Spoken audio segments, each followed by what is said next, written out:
Hello there and welcome to today's video and thank you for joining me. This is the unboxing and review and service and maintenance of Hornby's R313 Golden Eagle, which is a beautiful A4 Pacific in LNER apple green. So let's get this out the box as it came in the post this morning finally, and we'll get it onto the table and we're going to service it and clean it and see what we've got.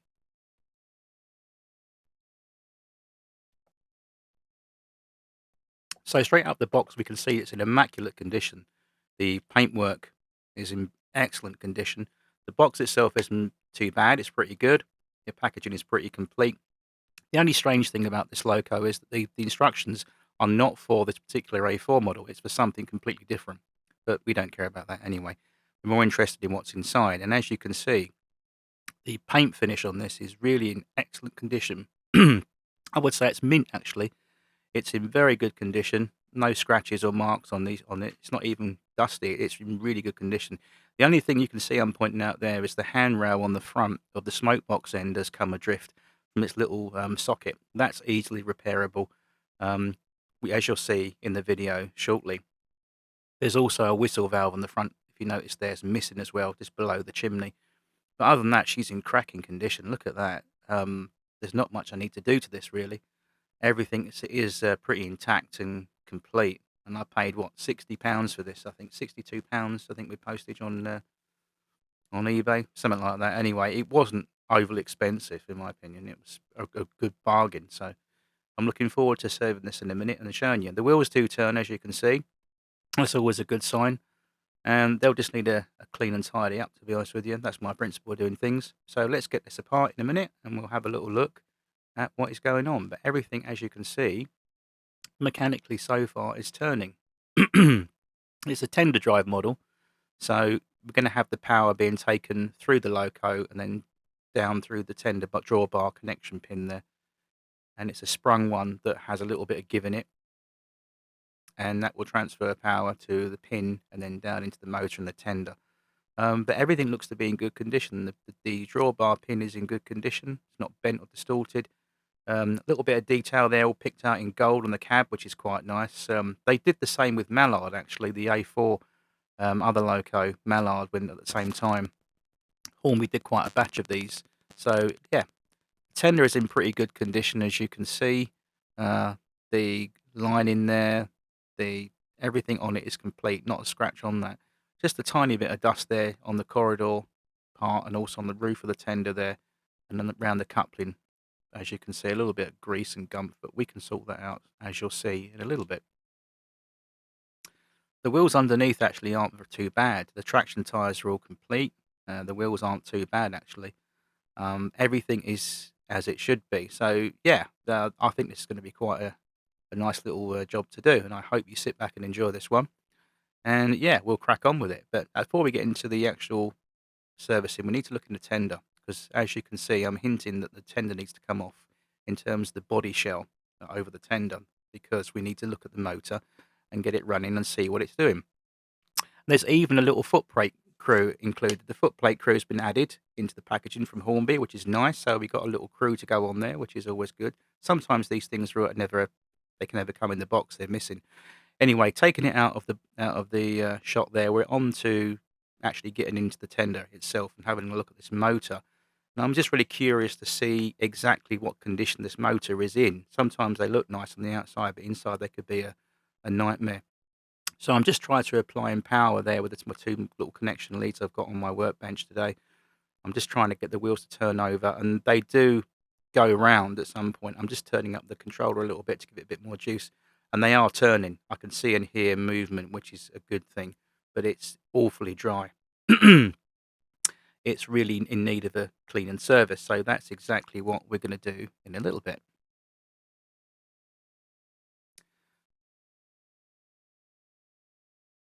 So having established that the wheels do turn and the motor is going, we just need to have that tender cover off and to look at the motor and see what's going on in terms of lubrication and also the commutator to see what state that's in, and also the brushes and springs. Those are the main basics we need to look at. So I'm going to get into this tender now.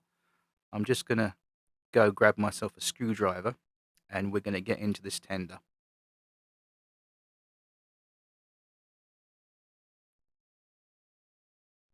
flathead screwdriver very carefully inserted by the tender pin drawbar area normally eases the cover off, and then you can work your way around gently, and it pops off like that. And inside is our nice little ring-filled motor. And looking at that, it's in very, very good nick. It's really in great condition. I've seen some of these before. They're in horrendous condition, some of these you see.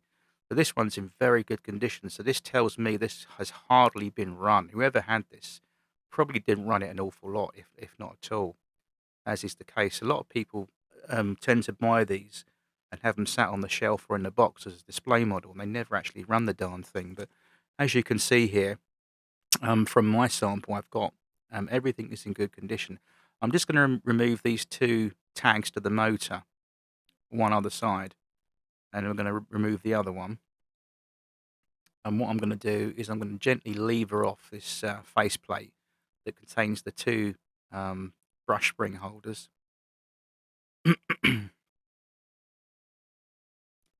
you slot the screwdriver underneath and gently work your way around it very carefully, it does come off reasonably easy. It's not really a problem to remove. You've got to be very careful.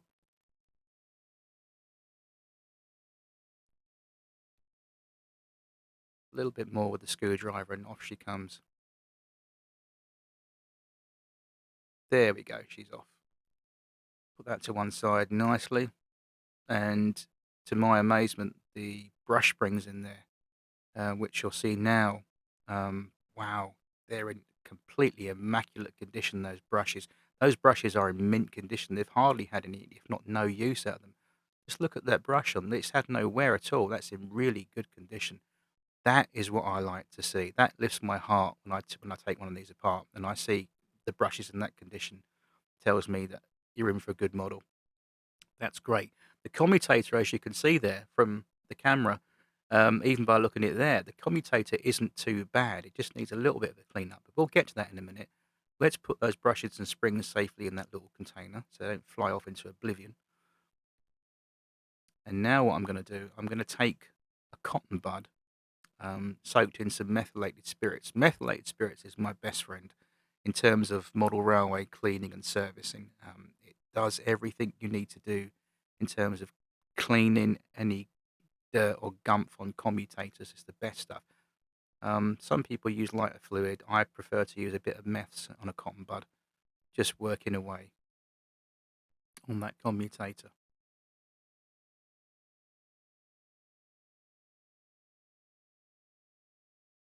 There was a little bit of stubborn dirt on there, a little bit of carbon scoring on the commutator faceplate that was a little bit stubborn. So in a minute, as you can see, look at that. What's come off there already, look. So it really does get rid of the dirt that you can't see with the eye, but underneath it gets rid of everything. And what I'm going to do in a minute, I'm just going to get the end of my tweezers, which I shouldn't really do, really. I should get a sewing pin and do it. But any sharp, thin object, you can run down the grooves of each of the separate gaps in the commutator faceplate. I'm just working around the rest of that cotton bud around that faceplate at the moment, just cleaning it up. There we go. Just a little bit more to do. And already you can see, if you folks at home can see, it's already starting to shine, which is what we want. Obviously, as it gets used, it will dull, but the cleaner things are, the more crap we can get out of it, the better it will run. So I'm just taking my time working around there with the cotton bud and the methylated spirits. And there we go. I've actually got a cocktail stick. I thought I used that. Good boy. So he's got a cocktail stick. We didn't use our tweezers. I'm just taking the sharp end of a cocktail stick and running down those 3 slots you'll see.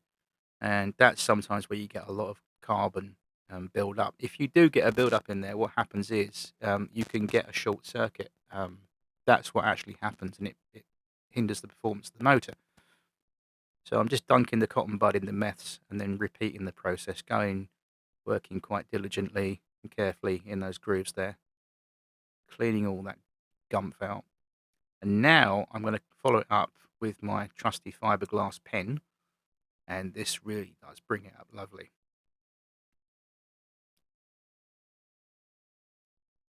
you haven't got a fiberglass pen in your toolbox, go get one. I don't know how I managed years of my railway modelling without one. These things are so invaluable, especially for cleaning up commutators like that. As you can see, she's sparkling. Beautiful. That's what we want. So we've pretty much cleaned the commutator. There's nothing else we need to do now with that. So now, what I'm going to do now is just clean the outer area around the commutator. Not actually inside the magnet, but just around the housing. Because sometimes a bit of oil and gump can get spread onto there as well. It happens. As you can see, a little bit of gump around there, see? We go around every area so as we don't miss anything, and I mustn't miss anything.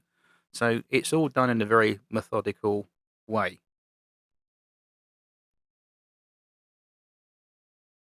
Right, that's that done. Now we're going to pay our attention to the actual faceplate over there. What we want to do is, in a minute, get some cotton buds, and we'll now attack the faceplate in the inside, and we'll get all the crap off the inside because you can't see it, but believe it or not, there's a build-up of oil and old lubricant, most likely from the factory at Margate, that's built up in there. I'm surmising that whoever owned this, like I said, hardly ever run it. So the original lubrication that was applied at Margate back in the early 1990s is all caked up in there. So we need to get rid of that and give that a thorough clean. As you can see, it's coming off on that cotton bud there. Wow. Especially the slot underneath the brush holes there. There's quite a lot of build up there, as you can see. Yeah, like a nasty, waxy kind of congealed lubricant, which isn't very nice. But a little bit of methylated spirits around that side and also around the front as well. We can give it a little buzz over with the cotton bud just to bring it up and pick up anything that's on there that shouldn't be. Yeah, see, look, it's all coming off there because you're getting rid of previous lubrication and grease that's been sat there for a very long time. And if it's been sat in the box in someone's attic or something like that, it's going to just sit there and sit there, which is no good for the model, and it won't do anything that it's supposed to do in terms of lubrication. It will just make it worse. So a good spruce and clean is always the good rule of thumb in my book.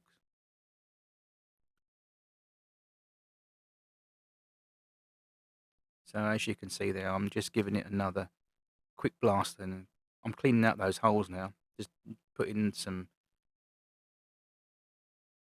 cotton cocktail stick in those holes just to clean out anything. That's done. So there we go. The faceplate's all done. The commutator and motor's done. Now what we need to do is reassemble everything back into its place. So I'll put the faceplate back on first.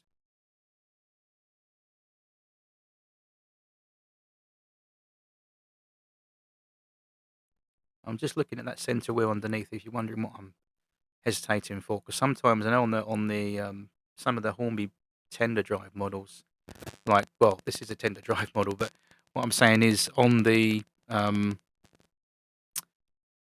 where you've got the third wheel in the middle axle, sometimes you need to actually put the faceplate on first, then put the middle dummy wheel over it. But this one just clips on, so that's not a problem. So that's a relief. Anyway, the faceplate's on. So now what we're going to do, we're now going to add the brushes and springs. So we'll put the first one in. I didn't bother cleaning these with any kind of contact cleaner or any kind of meths because the springs and brushes were in such a good condition they didn't need nothing doing to them. So I left those. I'm just putting the carbon brush in first and then the spring.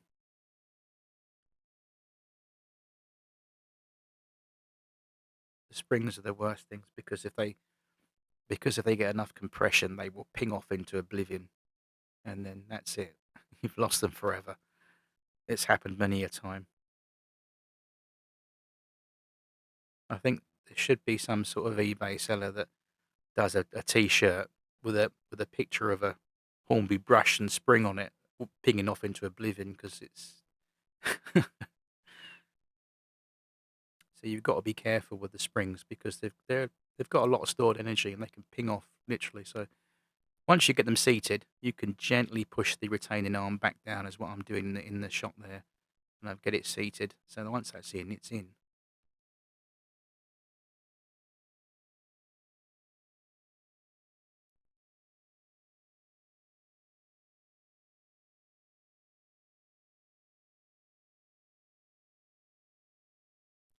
It can be quite a fiddly process. As you can see, the spring is actually on the end of my tweezers there, so it was clinging for dear life on the end of my tweezers. It didn't want to release and go back into the appropriate slot. So now I'm just very carefully by hand putting it on the end of my tweezers. Actually, what I was doing there, yes, I know what I did. I slightly misaligned the top of the spring. The very head of the spring got slightly misaligned. So what I was doing there was putting it on the nose of my tweezers and straightening it out again. Tut, tut. But you didn't see that bit on the camera, hopefully. We'll edit that out. No, it was fine. It was only a very, very small, slight kink on the head of the spring, which didn't really do any serious damage. So, right, I think, are we all in? Yes, we are. Okay, it looks like I've got the springs and brushes in. I'm now reattaching the cables back to the motor tags. And then what we're going to do is, I think next to the job that I'm seeing on the camera is we're going to lubricate everything. I was actually going to strip the gears out and remove that securing copper little plate there that attaches all the gears in place. But looking at the gears, and I'm looking at the teeth on the gears with a cocktail stick, and believe it or not, there's no need to physically remove the gears from the drivetrain because everything on there is actually in good condition. A little bit of stale lubricant, but other than that, there's no need to disassemble that drivetrain. So I'm just going to lubricate it, I think, which is exactly what I did. Yeah, I know some people like to disassemble the gears and sandpaper them and all this business. And to me, if you don't see anything visually and nothing, you can't hear anything untoward when you're running it. If it looks smooth, it sounds smooth, it's doing everything it should, then don't touch it. Just lubricate it where you need to. I'm putting some Hobby Lube model grease now on these on the drivetrain itself on these gears. Um, just a little dab in the right places, just on those pivots where the brass retaining clip holds the gears in place, and then some on the teeth of the gear itself, which will work its way around the drivetrain when the motor fires up, and it will spread that grease exactly where we need it. And this won't need to be lubricated maybe for well over another year or so. They say 6 months, but no, I think if you lubricate it generously and you're not running it continually, then yeah, anything up to 12 months is fine. So I've just put a little bit of Hobby Lube there on the drivetrain of that motor. And now what I'm going to do, I'm going to come in with some Loco lubrication oil, and I'm going to add just the 2 dabs, one on the bearing for the commutator, which is in between the 2 brush springs. It did have some oil on there previously, but it all gone gunky, so I'm going to add fresh oil to that to make everything tickety-boo.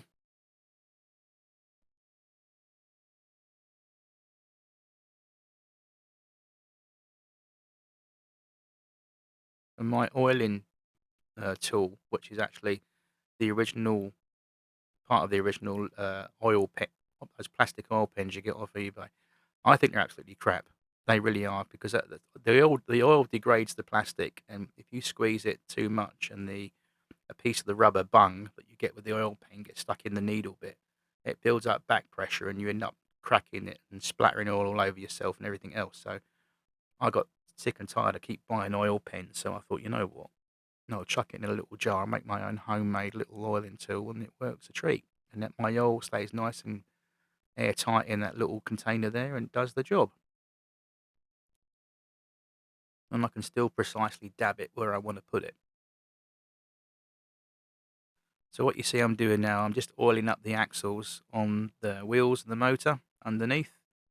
The individual 4 main driving wheels that give you the traction power, and the dummy wheel in the middle as well, and the outer wheel in a second of the tender coupling.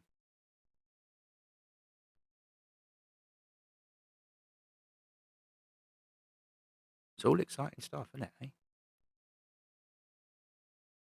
But this is a necessary procedure if you're going to clean and service a locomotive, especially one that you're not sure of, having bought it visually on eBay. Some of the eBay sellers do actually kindly put a little video clip of the thing running in both directions, slow speed and obviously fast speed.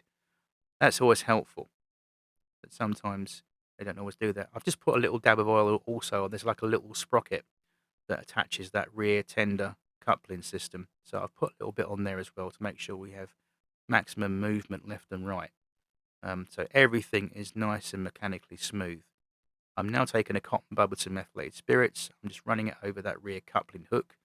Again, they tend to get sticky and grimy, so I'm just cleaning that up and getting any gump off there. Yep, so I think that's all done. Just adding a little bit of oil to the rear last axle, which is it's got the coupling on it. So a little bit on there as well. So we give it every fighting chance possible of working 100% efficiently. Put that to one side over there. And now what we'll do, we'll attach some power. This is where it's quite hilarious actually, sitting back watching this playback and doing the commentary, because I seriously need to get online and get some crocodile clips and make myself up a proper lead, because as you'll see, I'm just faffing around in the dark with these 2 wires here, trying to get them to stay in place so I can fire up the motor for a test. And they're coming out and all sorts of comedy capers. But anyway, I think we do get there in the end. We do fire it up and it is running really nicely. You can't hear it because I've just got the mute on the actual live sound, so you've just got my monotone voice tones in the background today. Oh, you want to short it out almost. Yeah, why are we getting a short? Because you put it on the wrong terminal.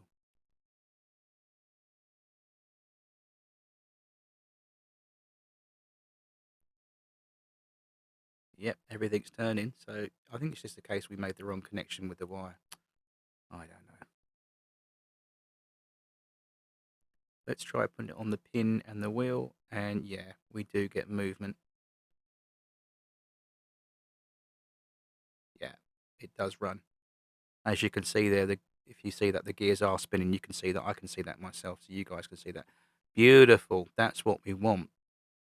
And she really does. It's very, very quiet as well. She's not noisy at all, so that's another good thing. So it proves that our lubrication job has done its thing, which is all good. And the commutator's been cleaned. The brushes and springs are in excellent condition. The gears are in excellent condition. Giving it a clean lubrication, wheels cleaned, oiled, serviced. Everything on the tender itself physically, from pin to coupling, has been sorted. So we've now got a really nice, sweet running little tender drive motor.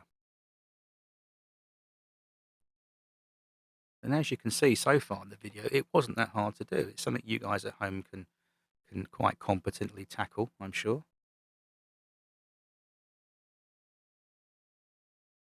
I'm just reattaching those motor tags. There's one that goes on top of the top there, and there's another one that goes to the motor itself. One sits on top of the motor casing, which acts as a live chassis pickup, and you've got to put it round a certain way. It's like a spade connection. It's got to go to a little raised little piece on the housing there. And yeah, that's all good. I'm just checking once again those wheels are okay and everything is good mechanically, and everything my eye has picked up on there is what we need to do with it. So yeah, so far we've got a really good tender motor there. So let's pop the cover back on, as I'm going to do now. Oh no, what am I doing next?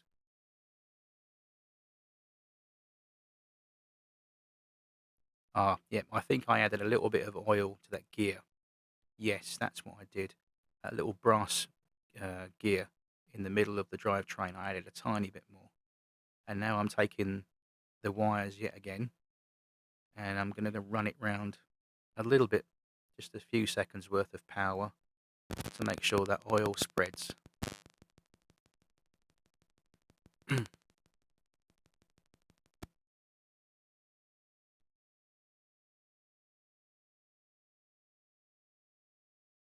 So yeah, it's exactly what I'm doing there. I'm just making sure everything works, and I'm quite happy with that. So now I do believe we're going to put the tender body back on, I think.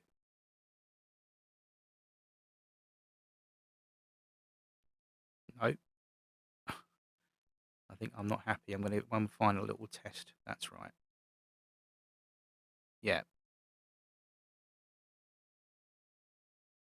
So I'm giving it one more little blast of current just to get the motor running around with that extra lubrication applied. And yep, happy chappy. So now I think we're going to put the tender body back on.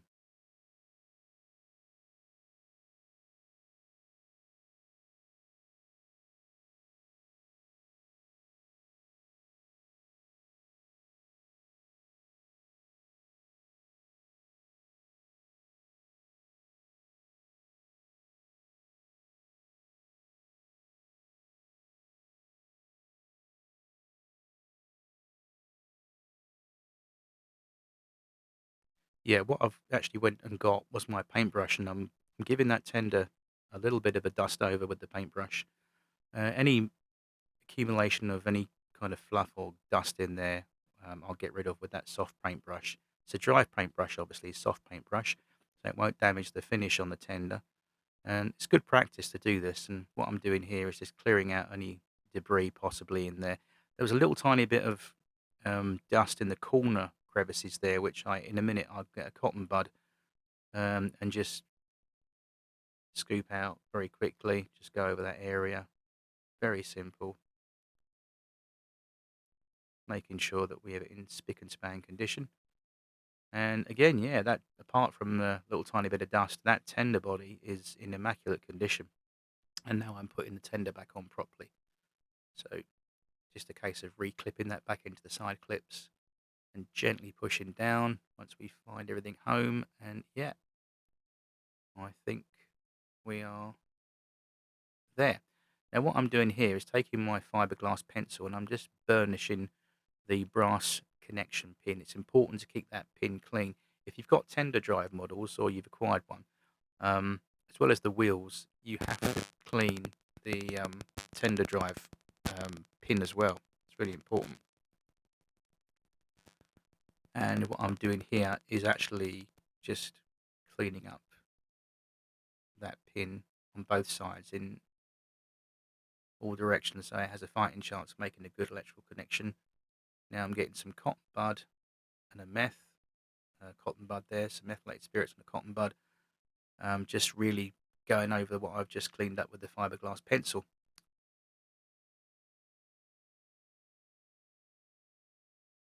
Again, nothing hardly off there, which I wouldn't expect, but yeah, just really going over that and just doing a proper job on it. So there we go. That's the tender out the way and done. Now we will turn our attention to the locomotive itself. Now, it's in really good condition apart from those two defects on the front end that we will fix shortly. Um, I want to get at the axles, but I'm not really sure about taking the body off. I can do it, but being as it looks like it's a brand new model, you've got to be so careful. There's two clips underneath the cylinder block that I'm attempting to remove with a screwdriver. But I'm thinking, no, let's stop and don't break anything.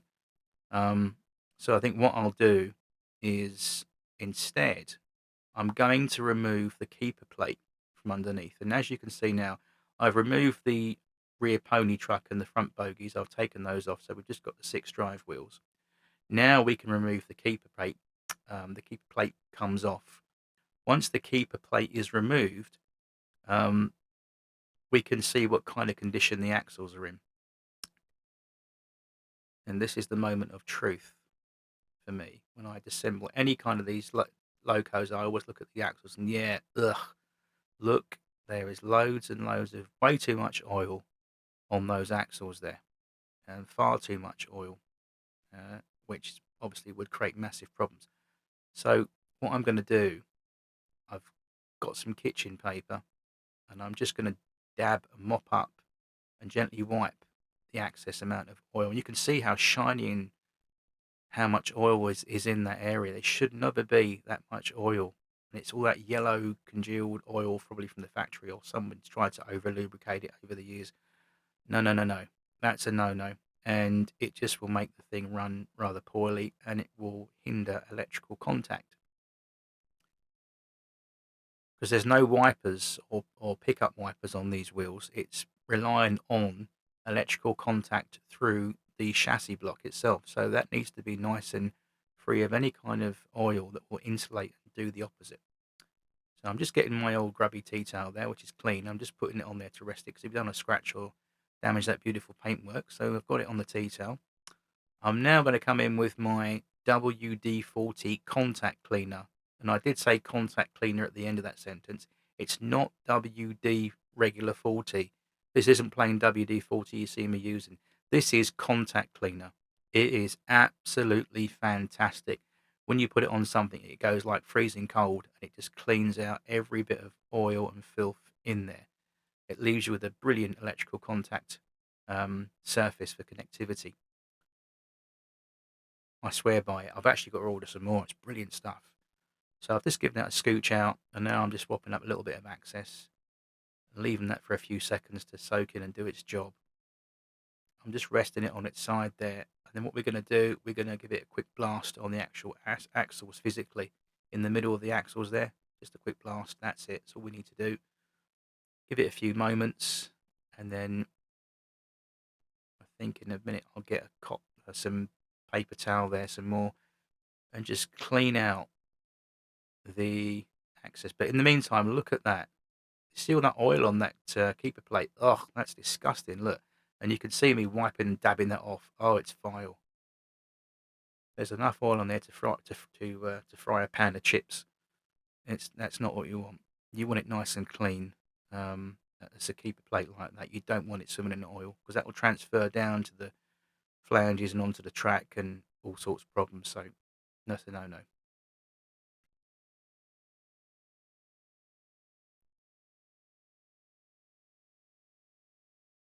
So yeah, I've just cleaned that up literally with some kitchen towel, and it's mopped it all up quite nicely. We've got it all off. That's what we want.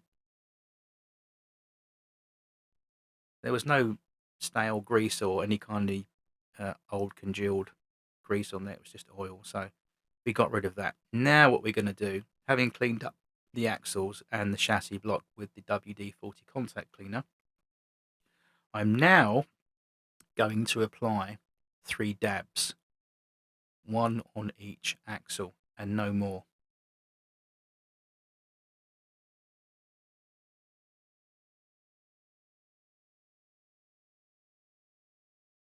Now you will see me do the schoolboy error. You'll spot it in a minute. I forgot to remind myself that these keeper plates, these plastic keeper plates that go over the 3 driving wheels, there's 2 slots at the back that sit nearest to the firebox side of the engine, up the back of the engine, and they go under some precast slots at the rear wheel. So I'm putting the middle retaining screw in, which is correct, and everything. Yeah, we've got a smooth running. Look at that, silky smooth, beautiful. It's what I want. Look at that, both directions. Yeah, she runs like a sewing machine. However, we've done a schoolboy error that we only realise when we go to assemble the front set of wheels. and we go and put the pony truck underneath the cab, we realise, oops, I've done this before. I know what I've done. Anyway, I'll sit back and not say anything. I'll let you enjoy the comedy moment. So what I'm doing now is I'm taking a cotton bud and some methylated spirits again, and I'm now going to go over the con rods and all the linkage, because that's the sort of chap I am. Even though it looks clean, no, I want to go over that and make it really, really, really sparkle. Give it some serious TLC. And she's quite a special loco, so yeah, we pull out all the stops today. So I'm just going over that with the cotton buds and meths, and there's a little bit of residue on there, not much, but it just keeps that nice and clean, and it removes any rubbish on there. Just polishing and going over the con rods, over the slide bar, over the pistons, the linkage, and that's it. That's all we really need to do with that. Now I think I'm going to go for a little bit around the window there. There was some gumph in there, which we can remove with just remove that with a little cotton bud.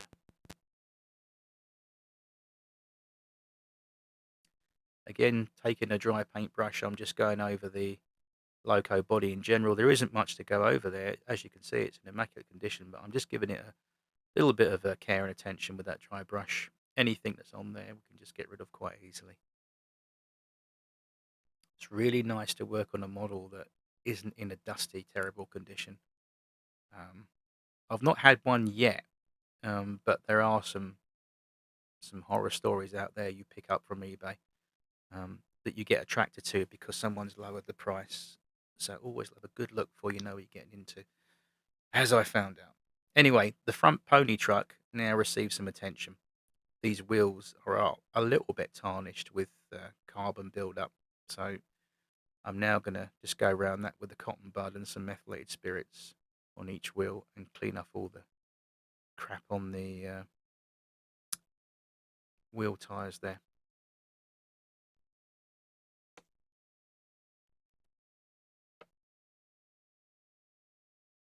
Can be quite a boring task doing this, I suppose, watching it and seeing me do it and me doing it in real life, but you get a joy from doing something as repetitive as this, because when you see the finished product and it sparkles and it really looks nice running around your model railway, you could say, well, you know what, that was worth it.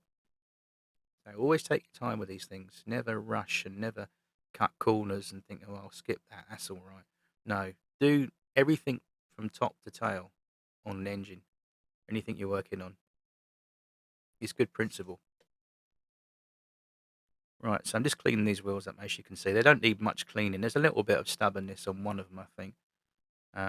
In a bit, you'll see me reach for my fiberglass trusty pencil, and that takes care of that, no problem. As you can see, there's quite a little bit on that cotton bud there that's come off. Not much, but enough to warrant a good clean.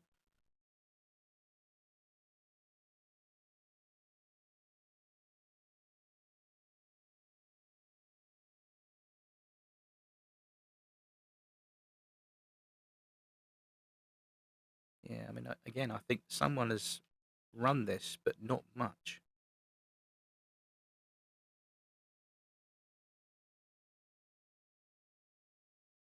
I'm just going around the coupling, but the front coupling bar as well, because this is an area that does accumulate a lot of grease and gumph over the period of time. What you'll find is people who run their locos on the track on the carpet will pick up all the fibres of the carpet and stuff on the model, and that is a prime area for picking up hair and stuff like that. But it wasn't on there; it was just a case of dried out oil, I think, and just a bit of dirt in there. I'm now adding some oil underneath that pony truck to the central little pivot, the rivet that goes underneath. That when you flip it over, there's the connection little bar that goes to the loco itself. So what I'm doing, I'm adding a little bit of lubricating oil to that center little pin, so it helps it to move and transition left and right as it should do without any problems. So a little bit of oil on there, as you can see, that's what we want. just a dab, not even that. And we're gonna. I think I did lubricate those wheels as well. Yes, I did. Right. We're gonna get ready for the schoolboy era coming up. It's a shame because I did everything right up until this bit. Oh yes, we're gonna check. This is important as well. You see the little brass gauge I've got there. It's a back-to-back gauge, and I'm checking the back-to-back gauge, the correct distance between each wheel on the axle. And this is something you've got to be careful of because you can do everything right in terms of servicing and cleaning a model, and then you can put it on your layout and it derails because you haven't checked the back-to-back. And that is the correct gauge and distance between wheel to wheel for your double O scale layout. And I'm just checking now, and everything, as you can see there, the edges of that gauge sit nicely on the back edges of the wheels, quite nicely without force. Everything should sit. So that's done. We've checked the back to back on that.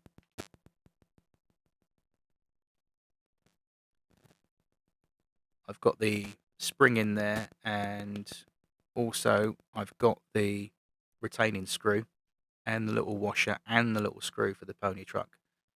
And we're going to start assembling this locomotive, or attempt to. I've now put some WD-40 contact cleaner in there as well, so I'm scooching that about to give everything a bit of a clean as well.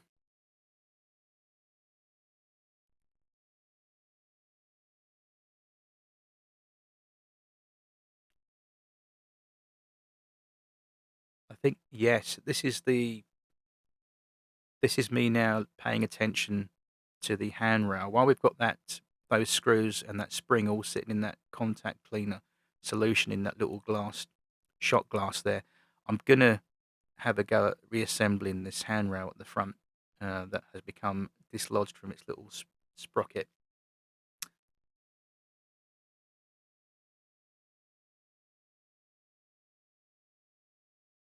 So although you can't see too well what I'm doing there because it's slightly at the top of the shot, but what I did in a minute you'll see, I took some cocktail stick with some super glue and I very carefully aligned everything and just held it together for a few moments.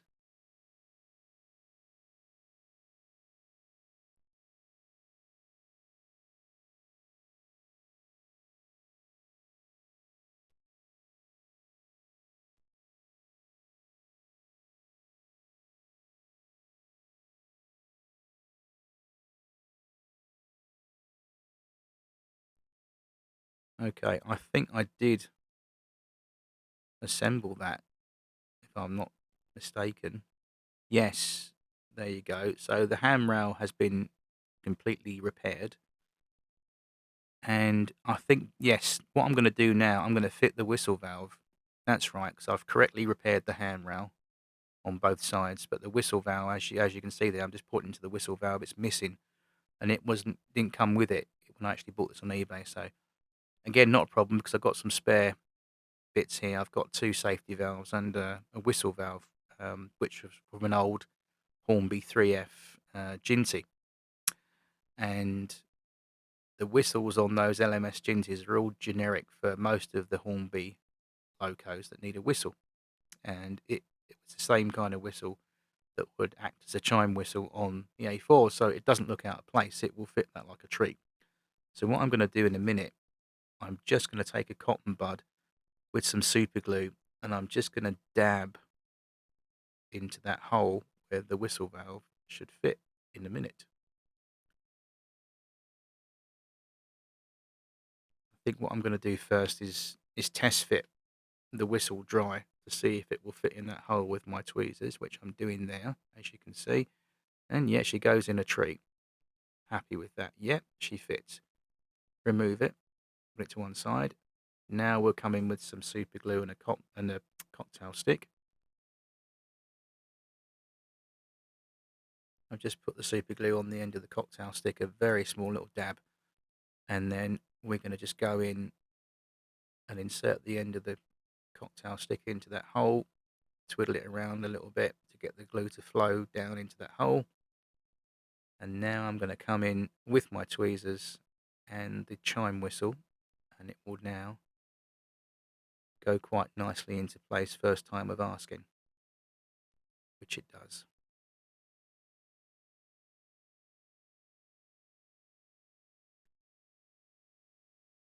I'm just now using the back edge of the tweezers to push it down a little bit and a little straighten up, and I think we're there.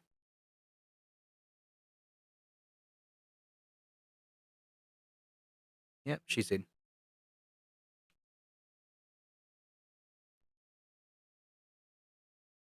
Just need to put 60 pounds worth of steam in the boiler to blow it, but unfortunately not. There we go. So she's now got a correct whistle. Look at that. She's all complete. We've fixed the dodgy handrail on the driver's side. She's now got the whistle in place, and this is where we make the schoolboy error. As mentioned, I'm all excited because everything is coming together. Everything's been cleaned. Everything runs mechanically and electrically. So now we just need to attach the rear pony truck underneath the cab and the front bogie wheels. And this is where it goes slightly wrong. Not completely wrong, but just a little bit of a schoolboy error. So we put the washer, first of all, down on the job like that, which the front set of pony wheels will go onto. Yeah, that seems okay. Simple. Off camera, I'm going to put the screw through the hole on the bogie, ready to accept that down onto the chassis.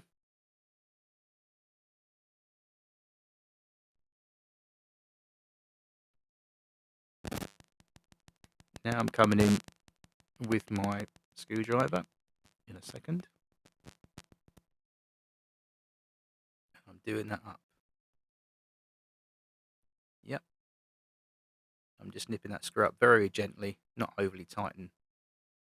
Should never over tighten Hornby loco screws, by the way, because you'll end up stripping the threads and breaking them. So always nip them up till they're secure, and that's all you need. Now I'm putting that spring in for that retaining rear pony truck, and that's gone in okay. So I'm now assembling. What am I doing now? I'm giving a little bit of attention to the rear pony truck. I'm cleaning all around that area, the wheels especially. I think there was a little bit of gump on there, if I remember rightly from today's video shoot. Yes, I remember there was quite a little bit of dirt on that wheel that I didn't pick up. So what I'm doing now is just sorting that out and bringing that to attention. There was a little chunk on there that was quite stubborn. So in the end, I got, again, the fiberglass brush, and Bosch, that took care of it. But as you can see, there's quite a lot of muck on there, enough to give that a good clean, but we're working progressively with it.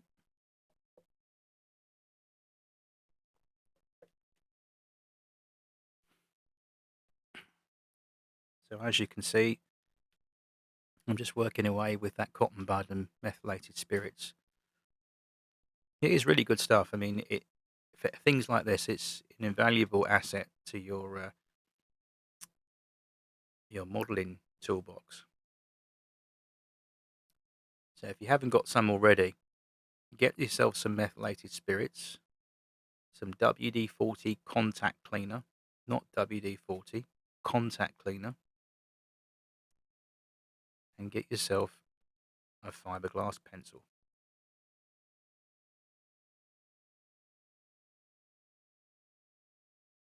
So I'm just working on that axle there of that pony truck, just making sure it's all clean. And this is where I bring the fiberglass pencil in, because there was quite a stubborn bit on there that won't come off, and that just within seconds just wiped that off the face of the earth. So brilliant.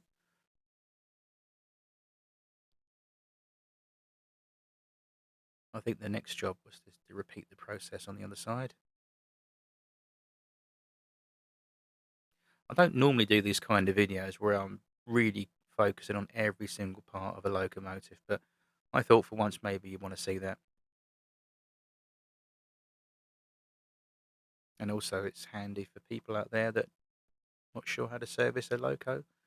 You can see what I'm doing roughly. I'm talking you through it as well so you can understand what's going on. So what I've done there, I'm just double checking with the fiberglass pencil and the cotton buds soaked in meth. Everything's good. I'm now adding some lubrication, or have just done. Now I'm doing it now. There you go. I'm putting a little dab of oil. There's like a little pivot hole where the axle sits in those little slots in that pony truck wheel, one on each side, and that's where I'm putting a dab of oil. Just a dab. You don't need to flood the area. Just a dab. I'm also going to put a little dab in a minute on that screw of the drawbar, because that straw bar does slide um, backwards and forwards. So it's got a spring on there, but again, if it's moving and you've got two metal parts, as rule of thumb, two metal parts that are moving, you need to have a little bit of lubrication there. So I'm adding a little bit of oil on the spring and on the drawbar, and you can see it snapping back quite nicely. There's no stiffness to it, which is what I want. I'm now taking the fiberglass pencil again, and I'm actually cleaning those copper prongs underneath the two V-shaped prongs, that where the tender pin goes through the hole, it then meets two prongs either side to make the contact. And it's a good rule of thumb to get the fiberglass pencil and on the inside of those copper prongs, gently buff those over where the pin would sit against them. So you've got every fighting chance of it being nice and clean electrically. So that's what I'm doing there, just tidying that up a little bit. You don't have to do it really, but it's a good rule of thumb to inspect that area to make sure it's okay. Also, to give between the thumb and forefinger, to pinch that V-shaped copper connection just a little bit so it's nice and tight up against that hole. So when the pin goes through, it makes a nice good connection, because sometimes that can affect if they're running in the loco as well. Okay, what's he up to now? I think now I'm going to start cleaning the driving wheels proper now. Yeah, I'm just going around them with my finger and a cotton bud in one hand with the methylated spirits, as you can see. And it's taken a very quick process because there isn't much on those wheels. They are quite shiny and in very good nick, so there isn't much to come off that. And this is like Seagull, exactly the same as Seagull, my other A4, which is a Hornby Margate Tender Drive A4 model. Um, no wipers on the driving wheels. It's all relying on electrically connected through the live chassis, through the chassis block. That's doing the connecting work. And then up via the tender pin into the motor. So there's no wipers on these wheels. It's just relying on good flange contact from the track via the chassis. So that's why it's important to do what I've done with this particular model. I'm now going over the wheels with the fiberglass pencil, having gone over that previously with the cotton bud and meths. Another good little practice to follow up. Cotton buds, meth, and then after that, fiberglass pencil. I'm just doing those flanges there.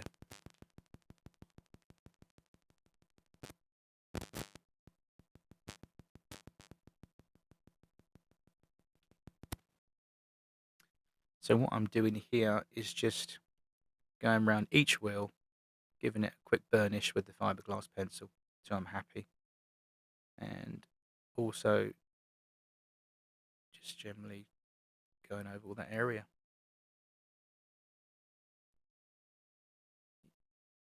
Okay, are we coming up for the schoolboy error? I think we are. So we've got the front lead wheels on, we've got the front bogie on. All we've got to do is put that rear pony truck on, and here we go. This is where it all goes wrong. He's offering up the screw, as he does. Yeah, the screw goes in. It's not a problem. Nothing wrong with the screw. Nothing wrong with the housing. That's all good. He goes to tighten it up. And then he realizes, shock horror, why is the pony truck sticking up in the air so high? Oh, that don't look right.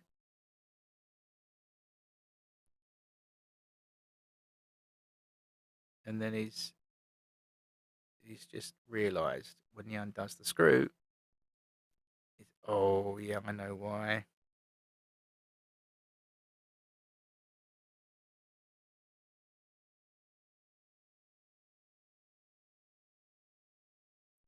I think this is the moment when I actually realise, yeah, it's nothing to do with the screw housing.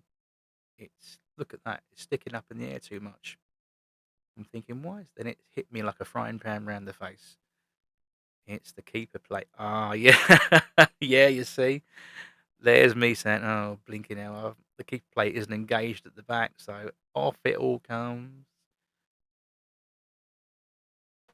It's not a problem actually. It's quite easy to do.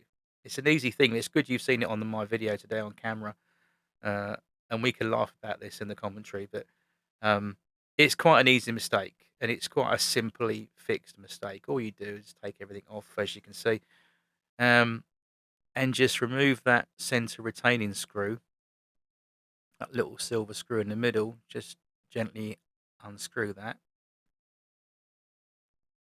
and then, as you can see, what I'm trying to show you on the camera is the rear of that keeper plate is sticking up.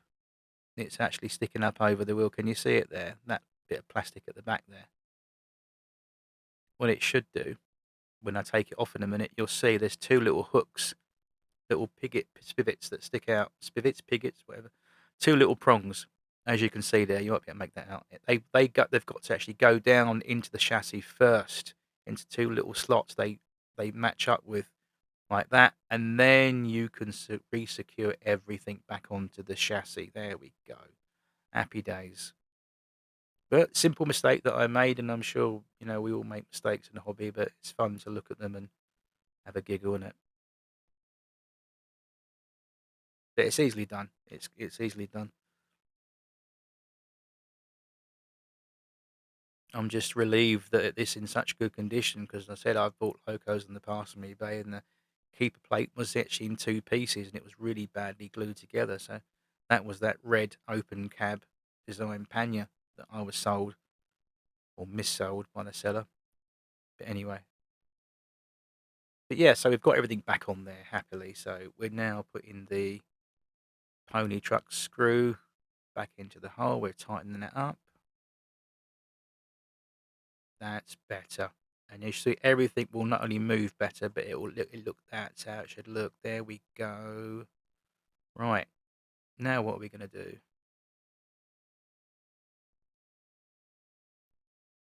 I'm actually oiling up proper.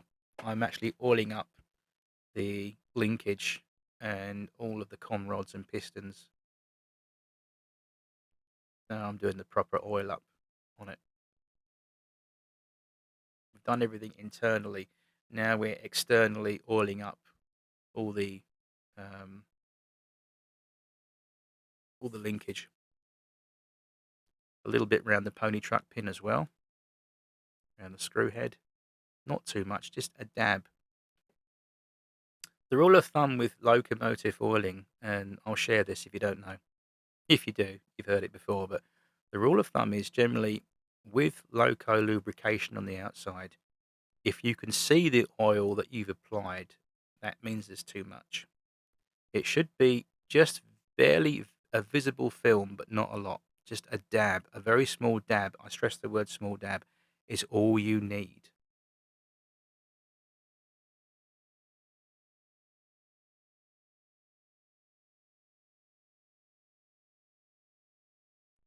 You don't need to go mad with lubing up a loco because all it will do, it will just excessively spread to other parts of the model and onto your track that you don't want. So the idea is we've oiled up the con rods on the areas that you should do, your 3 points, plus the slide bar and the valve gear. Any moving linkage part that you see movement from, where you've got metal to metal moving together, those are the points you need to oil. And when you buy a loco from Hornby these days or in the past, you'll always get the maintenance sheet and it will always show you where you should oil. Nowadays, they're actually, you've got little red dots on the maintenance sheet to highlight the bits that you need to oil. But as you can see, it doesn't take long, just a little bit of meticulous patience with it and you get there.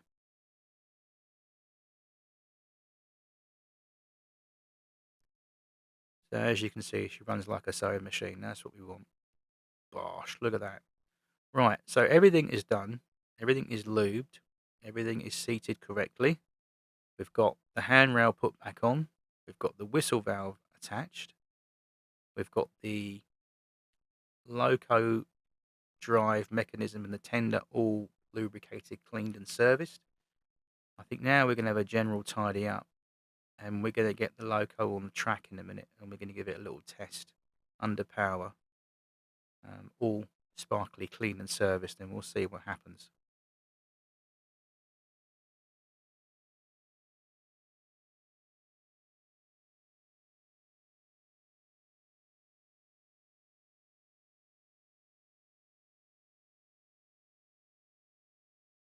There we go, got movement.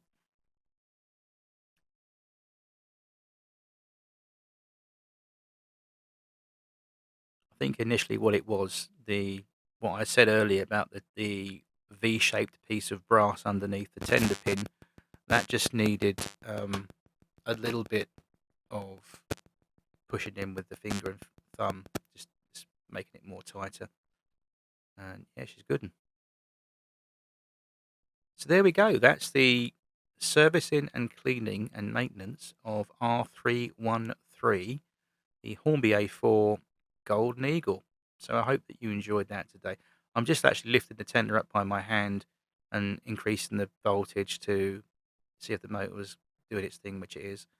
Yeah, so I was a happy chappy with that.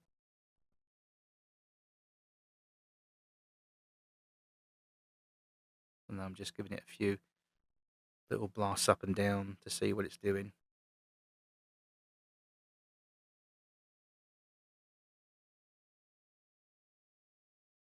My track isn't the most cleanest on my test bench as well, so but as you can see, we've got movement there. Yeah,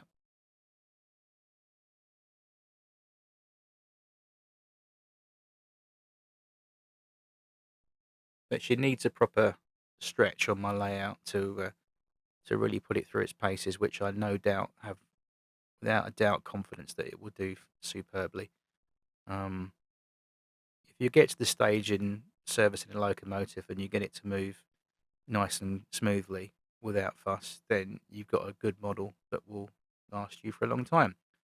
So here she is on the table, all finished, all done, and we've managed to add that included loco and fireman crew that come with the model, and there they are, painted, hand painted by myself, on the footplate, on shift. Bosh, look at that. What a cracker. Anyway, that's my little video. I do hope you've enjoyed the video today, and I'll certainly see you soon in the next one. In the meantime, take care. Don't forget to hit the like and subscribe, and I'll catch you soon in another episode of The Signal Box. All the best now. Bye bye.